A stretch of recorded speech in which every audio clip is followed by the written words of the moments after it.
Hi, my name is Audrey, and I'll be talking about this second night we were there. Um, the teaching was called Not Forsaken.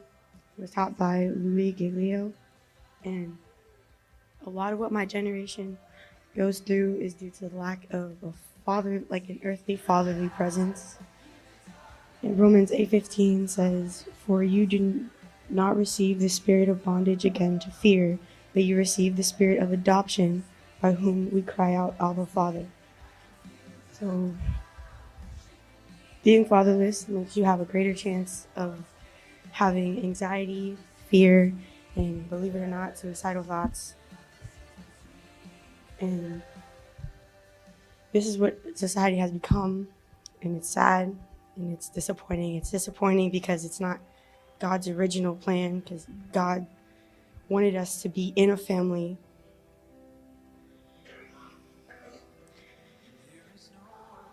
There's importance of having a father's presence in our lives, such as knowing we are loved and that we have protection and that we have that part of us that makes us us.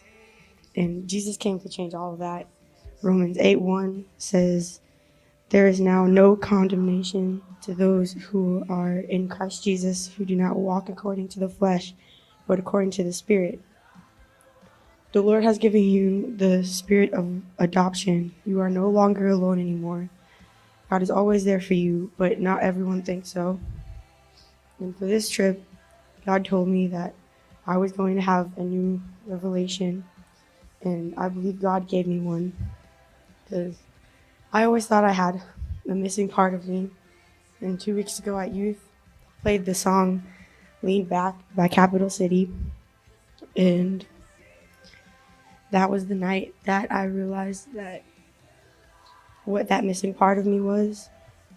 And on this trip, I saw many signs to me of more what that missing part was.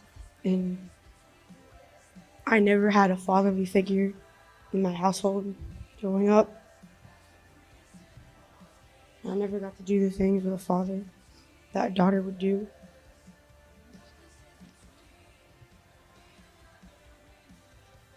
And I know that I don't have the best relationship with my dad. I don't have the worst either. But we all grow up wanting our dad's approval. And society wants to make us think, am I good enough? And I'm not gonna lie, thought that thought many times before. And I've noticed I've gotten further from God because of that.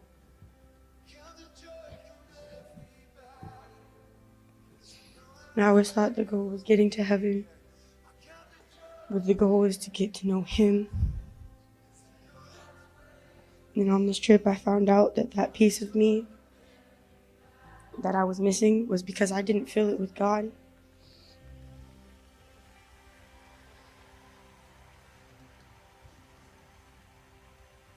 Whenever I need a hug or a kiss on the cheek, or if I need someone to talk to, God will always be there for me.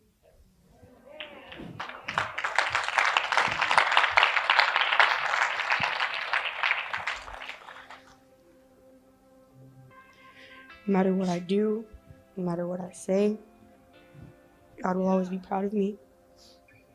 He'll always love me, and He'll always think of me as His daughter. Jesus was forsaken so that we wouldn't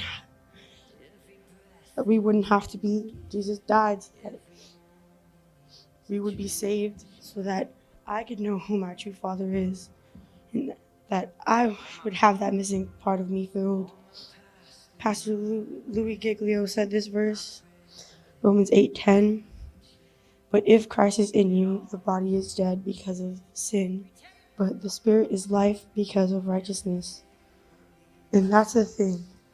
If Christ is in you, Christ is in you no matter what, but you have to be the person to let Him in. Like, you have to open up to Him. And Christ wants you to know that Know and believe that he is your father. All of this was to tell you that for a father crisis, there's a father cure. Because Christ is in you, no longer.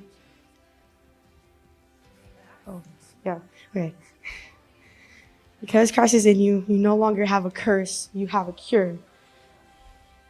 He took the pain so that you could have a promise. He took the wounds and gave you a healing. He took his abandonment and gave you adoption. And he was forsaken that you wouldn't have to be. God did it because he loves you. He did it because you are his child. And never forget that. Never forget that you were loved. Never forget that you will always have a father, no matter what.